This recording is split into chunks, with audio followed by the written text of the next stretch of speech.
partnering with people who may have lost hope or sight or been very discouraged in pursuing their visions, professionally, but mostly in life, and needing someone to partner with them in bringing those visions to life, even if it's just to say, I see you.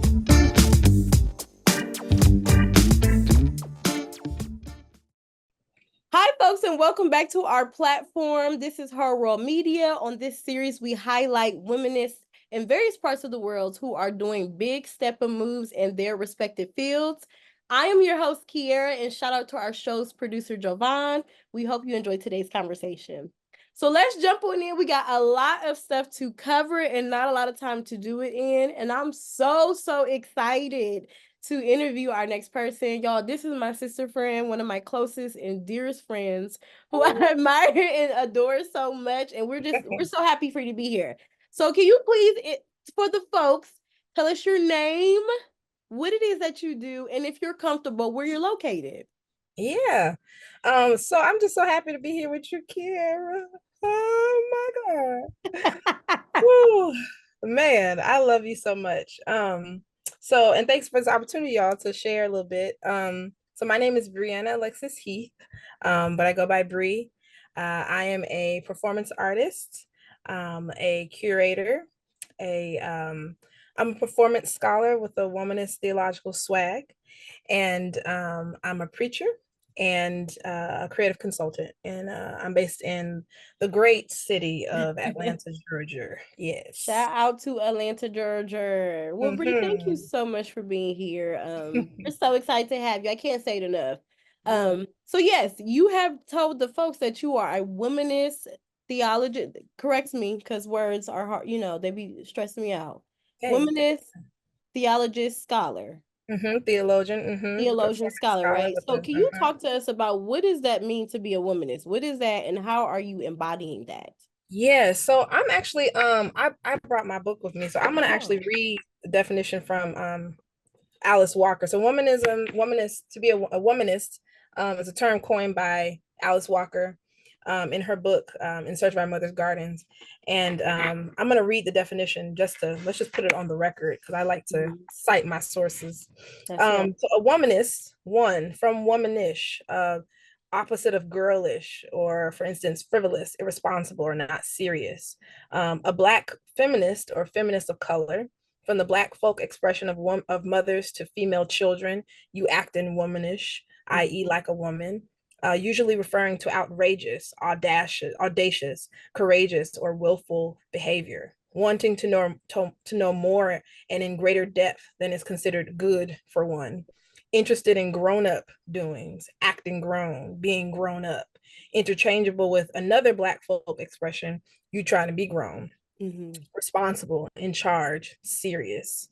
2, also a woman who loves other women sexually and or non-sexually, appreciates and prefers women's culture, women's emotional flexibility, values tears as natural counterbalance of laughter and women's strength, sometimes loves individual men sexually and or non-sexually, committed to survival and wholeness of entire people, male and female, not as separatists, except periodically for health, traditionally universalist, as in, Mama, why are we brown, pink, and yellow, and our cousins are white, beige, and Black? Answer, well, the colored race is just like a flower garden with every color flower represented. Traditionally capable, as in, Mama, I'm walking to Canada, and I'm taking you and a bunch of other slaves with me. Reply, it wouldn't be the first time. 3, loves music, loves dance, loves the moon, loves the spirit, loves love and food and roundness, loves struggle, loves the folk, loves herself regardless. 4, womanist is to feminist as purple to lavender. Ooh. So that's the definition of womanism from our great mother, Alice Walker. And to me, I love particularly the parts about love, loves the spirit, loves herself regardless. Another part that really stands out for me is Mama, I'm gonna go to Canada and take a bunch of slaves with me. Yeah. And the reply being, you wouldn't be the first one to do that. Womanism is all about one, centering the experiences of Black women and girls, Black femmes, Black gender expansive people, in conversations about dismantling imperialist white supremacist heteropatriarchy. How we get free essentially by listening, attuning our ears, trusting, and making room for Black women and girls, femmes, gender expansive people. Um, and there's a whole lineage of folks that have been doing that, right? Like, I want to do X, Y, and Z as a Black woman, and you find out it wouldn't be the first time, like someone has asked that question, or someone has approached something in that way, or maybe made that inquiry. So there is a host of I call it our cloud of witnesses that journey with us. And so and a woman that loves the spirit and loves herself regardless. And as a Southern Pentecostal woman who has roots in the Pentecostal church, that those two things are not mutually exclusive for me. I love myself. I love the spirit, therefore I love myself. Right. And I love myself, and the spirit loves me too. So yeah, and I walk that. I tell people I first came to womanism before I really knew the word womanism. My favorite color is purple, and that's kind of the color that womanists kind of all gather under. We all gather under the purple banner, and purple is my mother's favorite color. It's my favorite color. My favorite color too. It's your favorite color, see? It was a color of my childhood bedroom, which I'm actually in right now. It was a color of like this one lady from my church I grew up with. She was the most beautiful woman I ever seen, outside of my mama, of course. And she was just very dark skinned. Her name is First Lady Cooper. Very dark skinned, very beautiful like features, and always adorned like a purple suit with like crystal accents and this huge purple hat that came like right here, so you couldn't really see her eyes. But I just thought she was the most beautiful first lady I've ever seen. And then I found the book The Color Purple when I was in the 5th grade, because I just really loved reading. And I don't know if it was a very appropriate book for me at the time, but I wanted to know. I was so attracted to it, and I loved reading, and I loved Black folks deeply when I was a kid. So anything I get my hands on, I was reading. And so I always tell people that womanism found me. It's always been with me. And it always shows up whenever I need it. And I ground my work in it. My work is about I center Black women and girls. That's what I do. And I talk about it all day long. And it's been a way I can be expansive and inclusive in my thinking. Be radical in my actions, be empathetic with my heart. And be loving. Like everything I do it with love. So that's what womanism has taught me. That's what I use it for. So Bree, thank you so much for that beautiful explanation. Also taking time to read the definition of womanist is for those who don't know what it means to be a womanist and to have a practice that in existence inside of that. That was so beautiful. Thank you. And one ways that I've realized how this womanist experience and practice has showed up in your work is one of the first like knowings of you, like when you were still at Columbia College Chicago and you co-curated the inaugural Black Arts Festival, right? And this festival hadn't existed or been done for a long period of time. So can you talk a little bit about like that experience for you and doing it in this institution and doing it in the space where maybe then you weren't really aware of like that you already existed in this womanist practice, but how it has showed up inside of how you curated and organized that event? Definitely. So one of the ways that I knew I was a womanist was because I wanted to make space. Like I wanted to take everybody else with me, right? Right.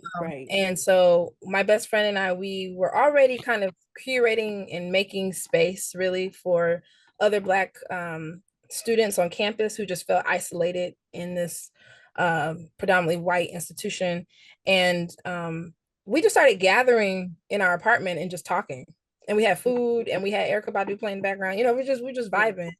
And we were having a conversation with one of our professors, Dr. Hansard, and he was just sharing with us that there was a gathering of Black artists on Columbia's campus in 1968. And who were just talking about arts in the city. And it was mostly Columbia administration, like trying to make room for other Black artists who are part of the Black arts movement, who are really big Chicago, like legends, trying to make room for them to just like share their experience. But it was not centered around them. It was more so about the institution and this very like, you know, white fragility kind of space. So, and the artist called them out on it. And, you know, this is 1968 in Chicago, where there is you know, a whole slew of social reckoning going on. Just right across the street from our school, you know, was the riots at the Democratic National Convention in Grant Park. So all of this is happening at the same time, and the Black artists at the time are like, hey, call your bullshit, you know. So we found this history, and you know, there were this is 50 years later that we're students, and there's heavy similarities between what we're feeling and what artists at the time were feeling as well. And so we decided to just make a space and curate something that was student centered. There's so many things that people try to put on students or say that students want, but not really talking to people and not really talking to people in your community about how this can affect and if this is even worth doing. You know, that's another thing that womanism has taught me, to put my ego aside and really be tuned in to the people I say I care about. So we did that. We did surveys, we did focus groups to like see if this was something that people wanted, and students did. They wanted it. And they wanted it in a specific way. And so we were able to put our brains together, work with other students on campus, and curate this mass festival that had never really been done in this way. It gathered alumni that the college was trying to get in touch with. And they actually asked us for a list, and we were like, no, we're not doing your work for you. We're doing work for us, right? For the sake of us. So it was really important to do that. And that experience has shaped how I approach what I call space making. I'm really moving away from the word curating, but just space making. Since then, and speaking of that, not to cut you up, but speaking of that, like in terms of one of your most recent space making events that happened was Deite Festival, right, in Kaduna, Nigeria. Can you talk briefly about like what that was and how that experience continued to shape? How did making space at the Black Arts Festival shape like it shaped that experience, which is like one of your most recent experiences? Yeah. So I mean, I learned that one, move my ego aside, be really tuned in to what the people want, and listening and making space and making room for the spirit really to have its way. But you know, for the people to just have space for themselves and their ideas, right. genuine and safe. And so I took that when I co-curated a festival in Kaduna, Nigeria, that was highly interdisciplinary, multidisciplinary, collaborative, that involved not just folks in Nigeria, but all over the world. Right. It was a huge international kind of experience. And I took my experiences from doing the festival at Columbia in terms of you just make a way out of no way. Yeah. We didn't really have a lot of institutional support, but we had communal support. We had people from the community who were like, we're going to show up in these ways that we can. And I took it, and I took it as no matter who shows up or who doesn't show up, we here. You know, again, my Pentecostal background, where 2 or 3 are gathered, there I am. You know, the spirit gonna have its way. However, and so I took that with me to Nigeria, and was very, very intentional about this being artist centered, you know. We're not fulfilling the requirements of the institution. If you give us money, you give us money, and we're going to go and still do the work that the Spirit has asked us to do in this space and center the people who are here. It's very important that you know, the experience served young and emerging artists of the African diaspora, artists that really didn't have opportunities to showcase work, were trying to still build their portfolio, wanted to meet other people in their community who were doing similar things or different things. It was meant to be highly collaborative, highly supportive, and really making connections between folks of the African diaspora who may not have even had an opportunity to meet if it weren't for this festival. Right. Absolutely. Yeah. Yeah. Well, thank you for sharing that. I want to segue and talk a little bit about like your performance experience and the performance work that you do. You are installation performance artist, right? Like you create, and in terms of thinking about what you just shared and creating these spaces, you create spaces that you then therefore perform, and you bring all the knowledge from your scholarly work and all the research in your background and your lived experiences into these spaces. We briefly spent some time at Kaler School at the Kaler School of Theology at Emory University, right?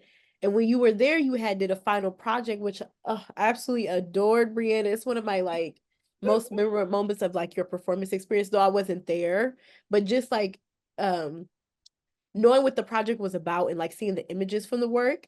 The work was called P.S. I Love You Once, I Still Do. Right. And then on your website, you have a description talking about Emily Town's theory of colored ordinariness. Ordinariness. Yes. Can you please talk about like what is that and how does that idea or that theory influence how you approach creating these installation performance spaces? Yeah, so Emily Towns is one of our womanist mothers. She's a womanist ethicist. She works in the field of religion and theology and ethics. And she did this lecture at Candler while I was there called Color. Oh, wow. I didn't know Yeah. that. Yeah, so it was inspired by her lecture. Called Colored Orneriness as a critical companion to U.S. democracy. And so she's thinking about democracy and the womanist interventions to democracy. And this was in 2020 when the world was on fire in the way that it was, and it still is on fire. And you know, people are, you know, when social unrest breaks out, people like to weaponize and water down Black liberation theory and scholarship and pacify it and make it seem like it's a pacifist kind of approach, but it's very radical and it's very prophetic in that it calls forth the institutions and the powers that be to do right and quickly, or else. It's very radical and very sharp. And so colored orneriness is her way of thinking about doing democracy in a way that is not passive. It is an active resistance, an active resistance that we have to continually do. It's a practice. It's not something that we arrive at. Democracy isn't something we arrive at or just call ourselves. It's a practice. We have to do it every day and redefine it, and reshape it, and learn it, relearn it, you know. And she was calling forth for that, and that fits so well with womanism in terms of its disruptive power. Womanists walk in the room, Black women walk into the room, especially in the academy, and we're shaking shit up. Like we're shaking it up. Like we're not here to play no games. We're not here to, you know, this is our life's work. This is about living. This is life and death. And so it's literally ministry. It's ministry. It is serious and it's prophetic. So colored orneriness is that, and it plays off of, you know, what Black women say to their children: you're being ornery, you're just being resistant, you're being rebellious. And that is a kind of posture we have to have as we think about building democracy in ways that are actually just, and not just talking about it or just calling ourselves that. So I created this performance where I in the process of making it, gosh, I had to ask my institution to take up space in the garden, in the pavilion, and the place where my installation was. It's a plant. It's a huge Yeah. tree, and it's the planter that the tree is in is situated between the chapel and the actual school building where all of our classes are. And I thought that was such an appropriate place. I'm always drawn to trees and nature when I'm building performance Mhm. spaces. One, because it's practical, you can hang things from trees, um, Mhm. and they're there, but they're also so I like to really immerse myself in the environment. And so I made this performance as a way of resisting um, and taking up space in a institution where I felt so isolated and shut down and ignored. Um, I had gotten a full scholarship to the program, but I got in the program. It was like, what are you doing here? Right. Like Right. Yeah. my interests are questioned. Nobody really gets what I'm trying to do. And that's the plight of lots of Black women in all of our Yeah. spaces where we are. Our experiences are so unique and so nuanced that people really don't know what to do with us, but they know they need us. Um, Yeah.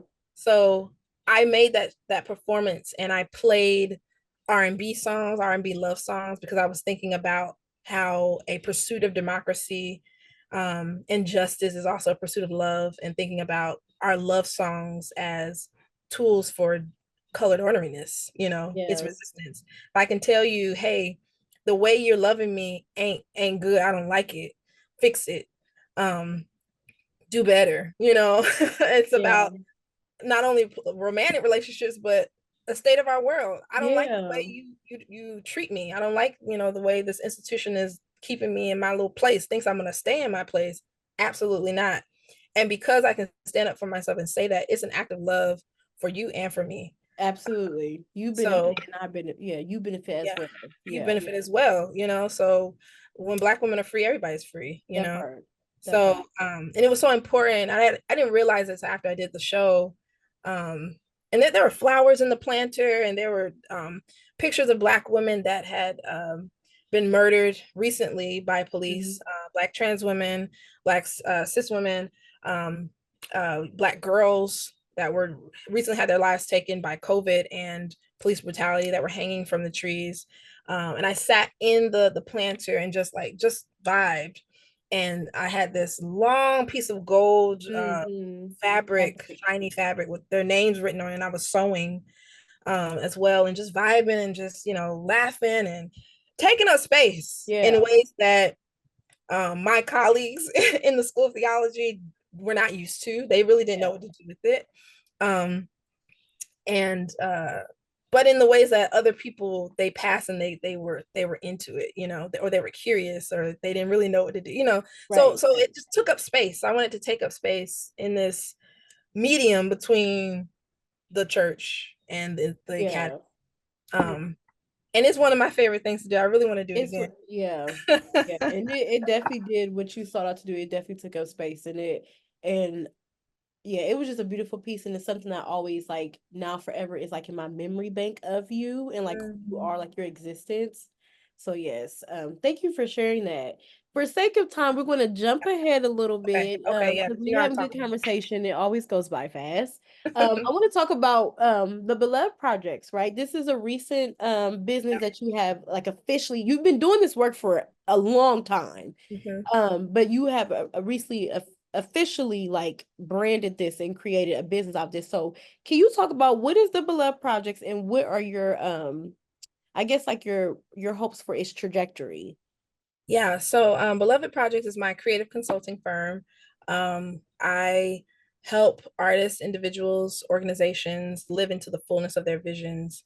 Um, and I decided after, my curatorial work and um, uh, yeah, the work I've been doing to just make space for everyone else, I needed a space for me Yeah. Yeah. that I claimed for myself. And yeah, as a way to just name what I do. Name, and it's a part of naming myself too, which is a womanist Yeah. tenet to Right. call yourself by who you are, and let people know who you are, make them call you by your name. And so I sought out to do this and just put a name to what I do. And it's my consulting work, grant writing work, social media management. It's all those things, but it's really about partnering with people who may have lost hope or sight or been very discouraged in pursuing their visions, for professionally, but mostly in life, and um, needing someone to partner with them in bringing those visions to life. Right. Even if it's just to say, I see you Mm-hmm. and I believe in your vision.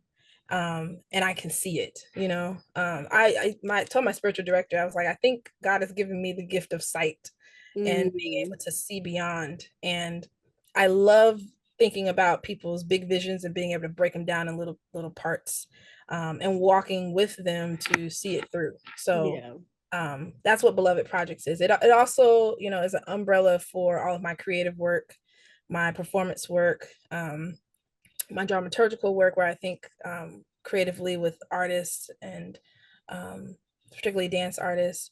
Um, and it's also where I do a lot of writing. I'm Yeah. about to release a digital publication soon. So it's hosted on my site there. But yeah, Beloved.Projects is my little space, where others can come and join me and think about what it means to live into the fullness. So Yeah. Love that. Thank you for sharing that.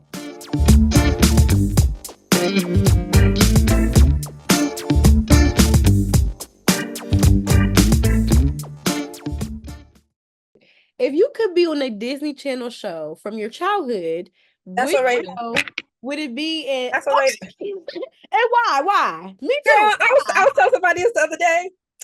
Girl, I have not lived out my black girl fantasy of having the stiletto pointed toe heels with the flare bell bottoms and the blazer, and being able to tell people this is what's getting ready to happen. She's so Okay. prophetic. It's so like, who else?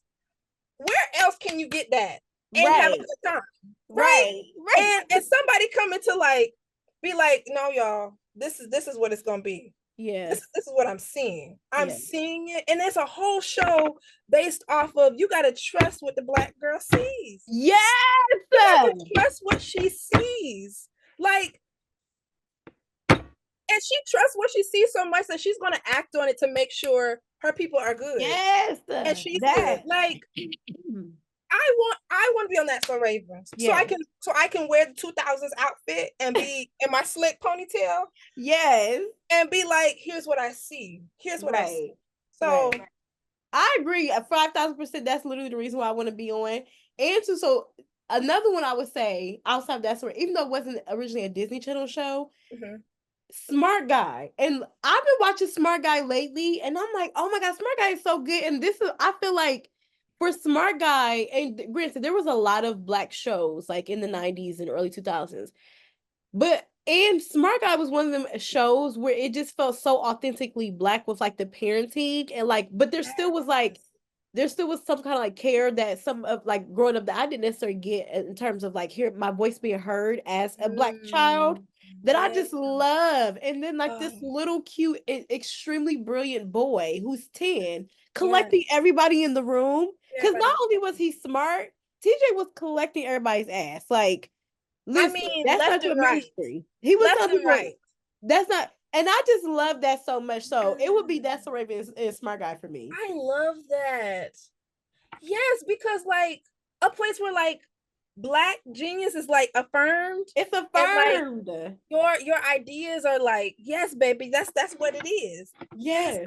I love that. Yes. Yes, it's kind of similar in a way, but not necessarily the same thing of like, but it just be affirming your voice and who you are. Yes. Okay, well, we only have time for one question, friend. Okay. Okay. Before we go, can you tell people like where they can find you, where they can continue to keep up with the things that you're doing, all the awesome things. We didn't get to talk about your writing and oh my God, so much like dope shit that you do. So can you just like briefly tell us where can we keep up with Brianna Alexis Heath Yes. and all that So she has going on? yes, you can find me online on all the social media platforms at Brianna A. Heath, Heath, like the candy bar, Mhm. or Beloved.Projects on all the social media platforms. And then my website, www.belovedprojects.com. So hit Yes, me up. absolutely. Well, thank you for sharing that. We wish you the best in everything that's coming. Folks, please keep up on Brianna, everything she has going on. Look at her website. If you need consulting, please reach out to her. She is brilliant.